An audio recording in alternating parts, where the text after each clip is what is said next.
Intrigante déclaration de Bourita, nos mosquées infiltrées par les Marocains? Financement occulte de la campagne pour le 5e mandat, plusieurs zones d'ombre persistent.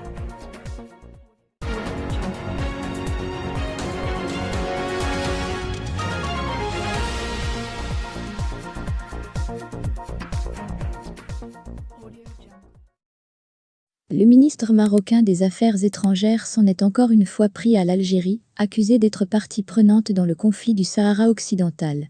S'exprimant lors d'une conférence de presse, ce vendredi, Nasser Bourita a affirmé que l'Algérie a fait de l'affaire du Sahara occidental une affaire nationale, en soulignant que toutes les institutions en font état dans leur discours, de la présidence de la République aux mosquées, en passant par les institutions législatives, le gouvernement et la classe politique.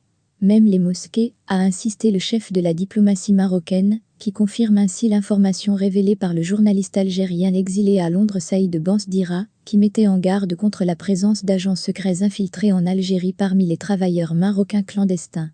Des agents qui, déguisés en spécialistes en travaux de maçonnerie et de plâtrerie, réussissent à entrer même chez de hauts responsables algériens. Nasser Bourita semble très remonté contre l'Algérie après les virulents commentaires unanimes qui ont suivi l'annonce de la normalisation des relations entre le Maroc et Israël, et qui semblent lui être restés en travers de la gorge, d'autant que le pacte signé par le voisin de l'Ouest, avec l'entité sioniste a été unanimement condamné et dénoncé par les Algériens dont le soutien à la cause palestinienne est indéfectible. Le ministre marocain n'a pas évoqué cette question dans sa réponse à la presse. Il a parlé de derniers développements, qui ont créé une atmosphère qui a montré que l'Algérie considère l'affaire du Sahara occidental comme son affaire principale, et a mobilisé toutes les institutions pour cela, en ajoutant qu'il y a eu au moins 50 déclarations et 7 dépêches de l'APS par jour dans ce sens. Ces déclarations ont permis au monde entier de voir qui a laissé ce dossier sans solution, et qui en est la véritable partie, a dit Nasser Bourita, qui ne s'est pas encombré de tournures diplomatiques, pour dire toute sa haine envers l'Algérie qui l'invite à tirer les conséquences, et à assumer sa responsabilité dans ce feuilleton. Ces dernières semaines, la question du Sahara occidental est devenue la hantise des institutions officielles algériennes, et même des imams, a-t-il répété. Une situation que le Maroc observe, a conclu le chef de la diplomatie marocaine. Le Maroc observe, donc, in situ, ça en a tout l'air.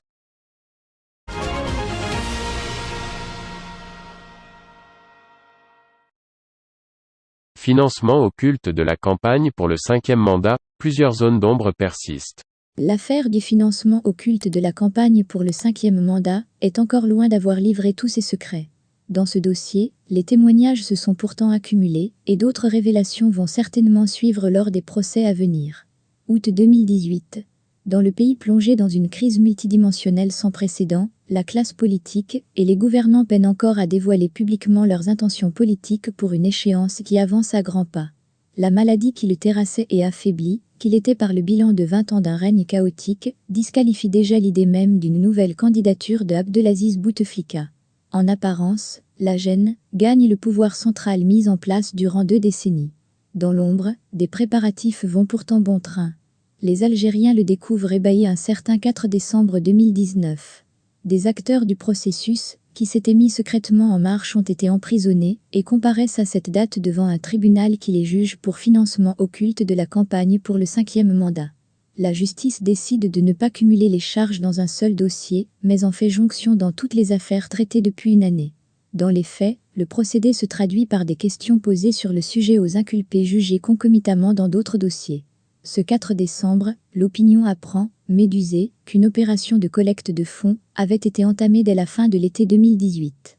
Officiellement, elle avait pour but d'amasser un maximum d'argent devant servir à mener la campagne pour un nouveau mandat, le 5e, de Bouteflika.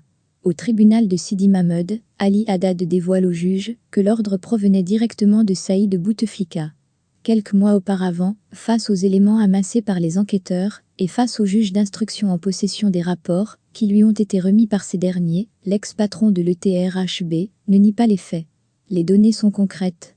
Le début de l'éclatement de l'affaire remonte d'ailleurs au mois de mars de la même année, car, à ce moment-là, des hommes d'affaires, très connus dans le pays, et surtout inquiets des événements qui se précipitent, évoquent ouvertement leur intention de récupérer l'argent concédé aux frères conseillers de Abdelaziz Bouteflika.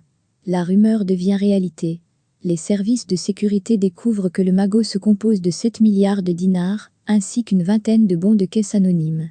600 millions de dinars se trouvaient dissimulés dans les bureaux de Ali Haddad à l'est d'Alger, mais à l'heure où la découverte se fait, une bonne partie de cette somme avait déjà disparu.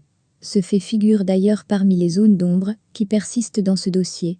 Aux 7 milliards de dinars s'ajoutent les 19,5 milliards retrouvés dans un coffre-fort dans les bureaux de Haddad à Dar el-Beida. Selon le mis en cause, cette dernière somme se trouvait au siège de la direction de campagne de Abdelaziz Bouteflika avant d'être transférée par Saïd Bouteflika. L'homme d'affaires évoque des raisons de sécurité soulevées par le frère de Bouteflika, qui destinait cet argent au paiement du personnel recruté pour la gestion de cette campagne. L'origine des fonds occultes mobilisés pour la campagne pour le 5e mandat est rapidement établie. D'anciens hauts responsables n'échappent pas à l'inculpation, mais les oligarques sont principalement mis en cause. Les sommes remises par ces derniers sont dévoilées durant les procès qui se succèdent. Ali Haddad, 180 milliards de centimes, qu'il nie durant son procès en appel, les frères Kouninef, 4 milliards de centimes, Ahmed Mazouz, patron de la société de montage automobile chinois Chakman, Chery et Iger, 39 milliards de centimes, Mohamed Bahiri, patron d'Ival, le montant demeure inconnu, mais il a été mis en cause par Mazouz, et Hassan Larbaoui, patron de Kia, 20 milliards. Les sommes accumulées sont bien loin du total du montant connu. D'autres hommes d'affaires seront auditionnés. Les révélations tiennent en haleine l'opinion des abusés, qui découvrent le vrai sens de l'argent de la Cara, mais le dossier demeure incomplet. D'autres hommes d'affaires inculpés et emprisonnés pour les mêmes faits seront auditionnés sur le sujet lors des procès à venir. Celui de Metidji, industrie alimentaire, soupçonné d'avoir participé au financement, avec 10 milliards de dinars, Benhamadi, Condor, avec 5 milliards de dinars. D'autres noms circulent également et peuvent faire avancer une affaire aux contours sombres.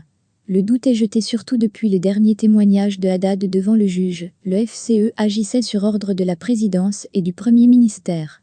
Si j'ai donné de l'argent à Ali Haddad, c'est parce que le FCE se chargeait de la campagne, il représentait les hommes d'affaires, chargeait, de son côté, Mazouz lors de son procès durant lequel il révélait également que Haddad ne voulait pas être vu au quartier général de campagne et qu'il lui avait demandé de déposer le chèque à sa place. Le jugement des deux anciens chefs de campagne de Abdelaziz Bouteflika a, cependant, abouti à l'extinction des poursuites à l'encontre de l'ancien Premier ministre Abdelmalek Sellal, ainsi que l'ancien ministre des Travaux publics, Abdelghani Zahalan. L'un comme l'autre ont affirmé n'avoir à aucun moment eu à gérer le volet financier de la campagne. L'absence de mouvement sur les comptes de la direction de campagne au moment où les deux hommes se trouvaient en poste confirme les faits.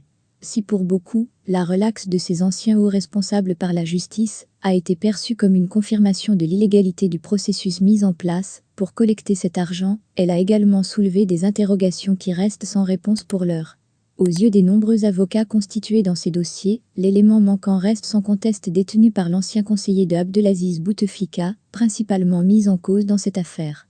A-t-il été auditionné sur la question par le juge d'instruction, qui l'a placé sous mandat de dépôt dans 2 affaires, qui l'ont conduit à la prison d'El Arash? Sera-t-il interrogé ou jugé sur le sujet lors des procès durant lesquels il comparaîtra? Convoqué en qualité de témoin par un juge du tribunal de Sidi Mahmoud, en décembre 2019, Saïd Bouteflika avait refusé de répondre aux questions du magistrat.